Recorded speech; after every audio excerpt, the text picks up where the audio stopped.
everyone. This is R. Coleman bringing you a Sony FDR AX53 today.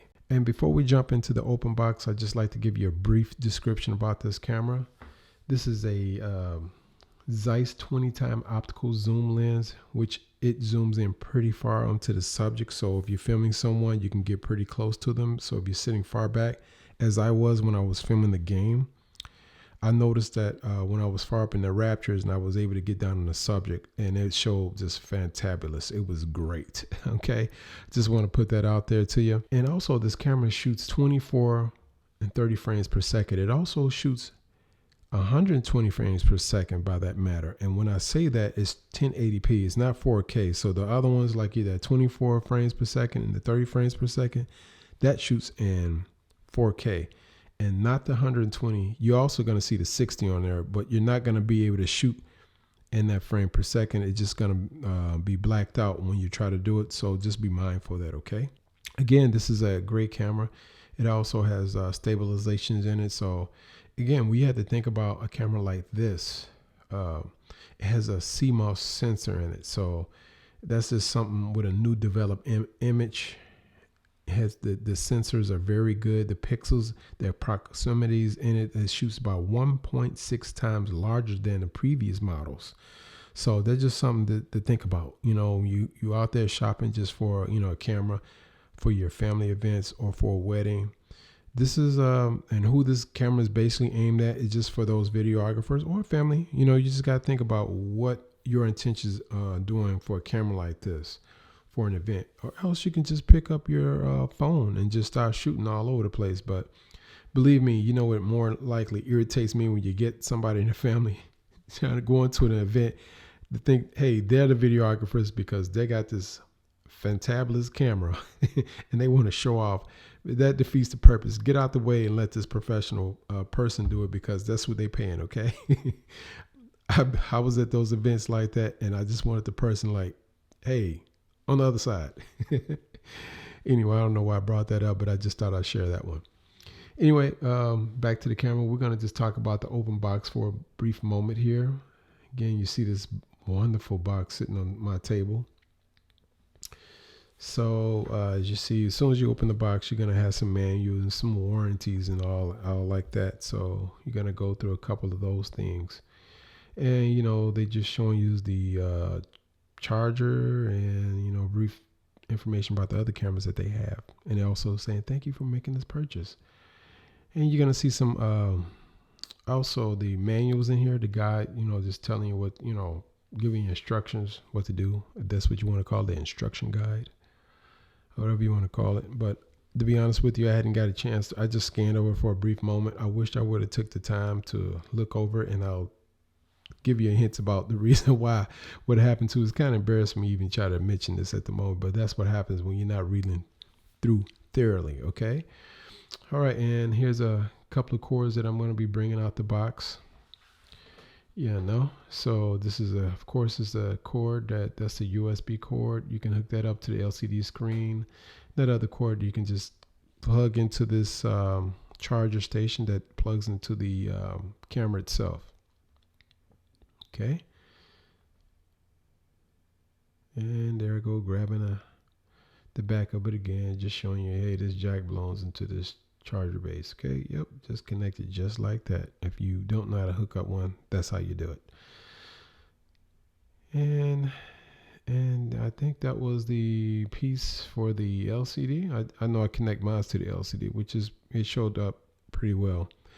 But just be mindful again. So if you do have a camera and you have an LCD screen that you're going to use, if it's a HD, you got to put it in that 1080p, because as soon as you get in 4K mode, it's going to shut off on you. The LCD screen won't let you go no farther than that. It's not the camera fault, it's the LCD. And here's the wonderful 4K, Sony 4K. And there's the SD card and everything that belongs to it. Just like to show you that.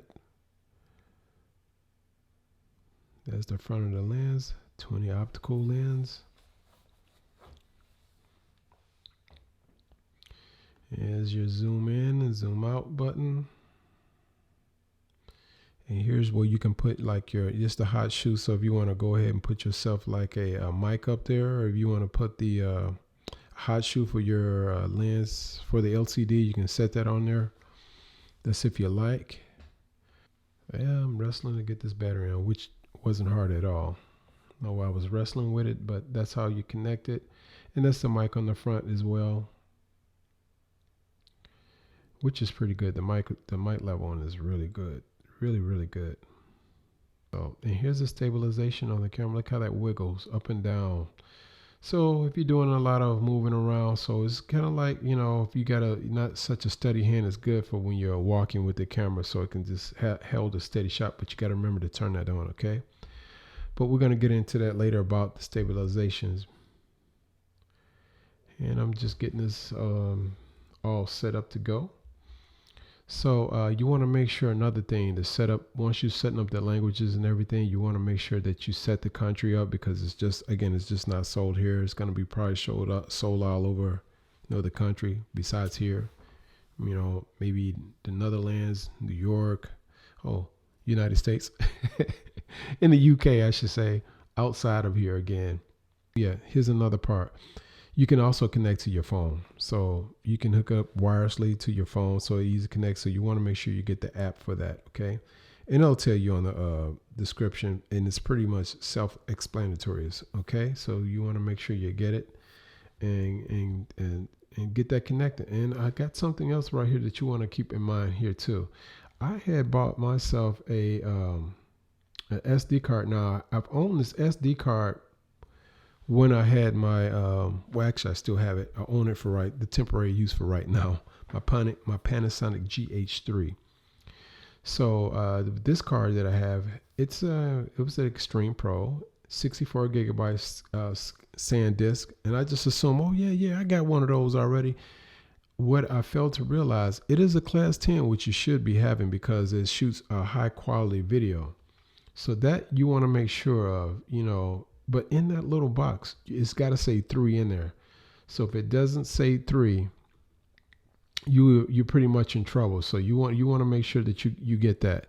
So that right there, that 64 gigabyte, you just probably wonder how many minutes that right there should handle. Like I want to say 80 minutes, and 128 gigabytes hold up 160.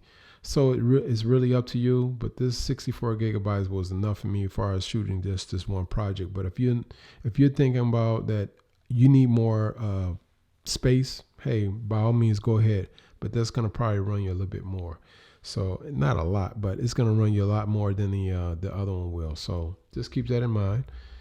And just to let you know another thing, when you're getting the SD card, so the reason for that, because if you have the Class 3, because it's Class 10, Class 3, both combined. So you got to remember that card holds for that, as far as capturing all what it's supposed to have in there.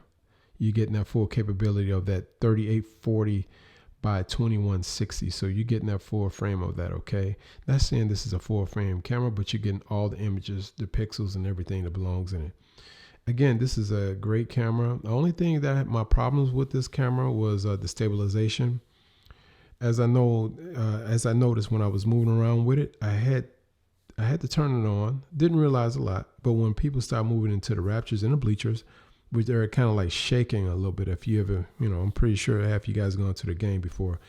And I got my tripod on it, so I turned it on. I still couldn't tell there was a lot of shaking going on. It even showed up in post. So when I was trying to edit, like, wow, how could that even show up, man? Every week I was going like that. So every time when somebody started moving a lot, I had to raise it up. So you can't stop people and just say, hey, all you people need to stop moving and stop stumping. So I don't think that would have worked. And it was just me, the only videographer in there. So again, just keep that in mind. Other than that, it doesn't do a bad job as far as when you're moving. I mean, I couldn't tell a lot as far as the image qualities and everything just showed up great. And I'm pretty sure I could have got out even more out of this camera when I had it, because I no longer have it in my possession. But when I had it at that moment, it really did the job for me. So again, who this camera is for? It's for videographers, again, who just probably have family functions, events. I mean, you can probably even use it for a commercial. I'm not sure that far as shooting on a green screen, I didn't test it on the green screen, which I should have done it before, you know, just keep that in mind. So again, this is a great camera. And if you like this video, please subscribe to this video or click the affiliate link below. Just want to thank you all. Have a nice day. Thank you.